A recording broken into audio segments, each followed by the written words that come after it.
That's exactly right. We think that the Fed will ease policy, and they'll ease policy sooner rather than later. Latest April, quite probably things will move fast enough that they'll have to act before then. Base case, 50 basis point rate reduction.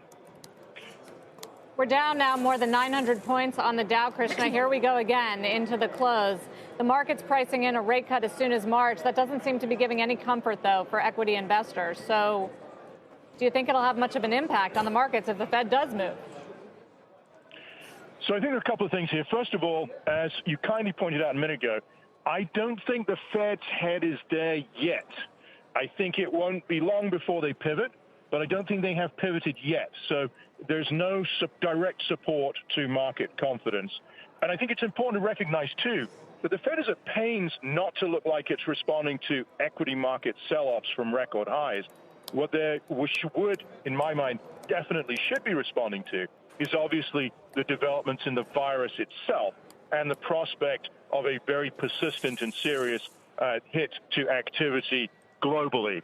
Now, does Fed monetary easing in this environment, is this a reason to pile into risky assets? Well, it has to help. But whether it is enough to make you want to pile into cyclical stocks, I don't know. Just mentioning for those listening, we're down more than 900 points again on the Dow. Krishan, if we do see significant easing, even if it was unified easing across all central banks, would that offset the economic impact? And the follow-up question, of course, would it offset the declines we've seen in the equity markets? So I've written that I would rather have a vaccine than a rate cut. And I think it's important to understand that the first best response, the thing that would really turn markets around, is if there was either some positive inflection in terms of the path of this disease itself, or some early and credible, serious, deliverable breakthrough in terms of therapies or vaccinations here. So an interest rate cut is not optimized to deal with this kind of shock. That doesn't mean there's an excuse to sit on your hands if it is clear, which I think it is already clear together today, that we are looking at a U-shaped base case, not a V-shaped recovery. How does it help? Well, to the extent that the Fed reduces rates, more broadly validates that big move down in market rates, you are cushioning the tightening of financial conditions. You are lowering mortgage rates, allowing for refinancing and supporting the housing industry in the U.S. You are taking some of the heat off the dollar. That's helping the emerging markets that are under strain. It's giving the People's Bank of China and others more room to cut rates in their economies and shore up activity. As far as the market is concerned, what you know is that the Fed can lower the discount rate at which you're discounting your cash flows. Is a rate cut against a pandemic something that is going to massively strengthen the growth outlook? I would say it improves, but is not a total game changer by any means on the growth outlook. How do you even begin to formulate a growth outlook for the U.S. without knowing the number of cases in this country and what it's going to look like?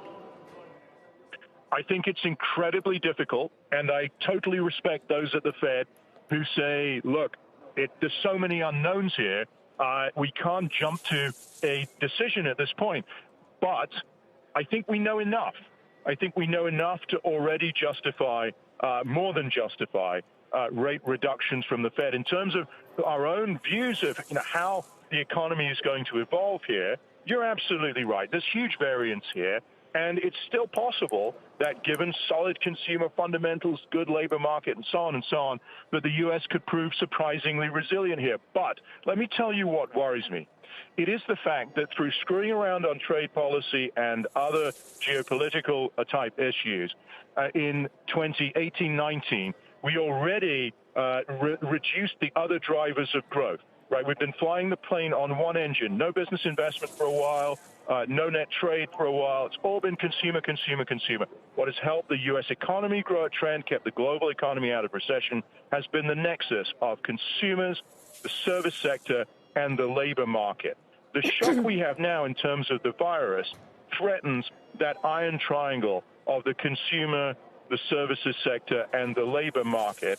That means, I think, that we should expect, certainly some weakening in growth, but that the downside risk here is quite dangerous.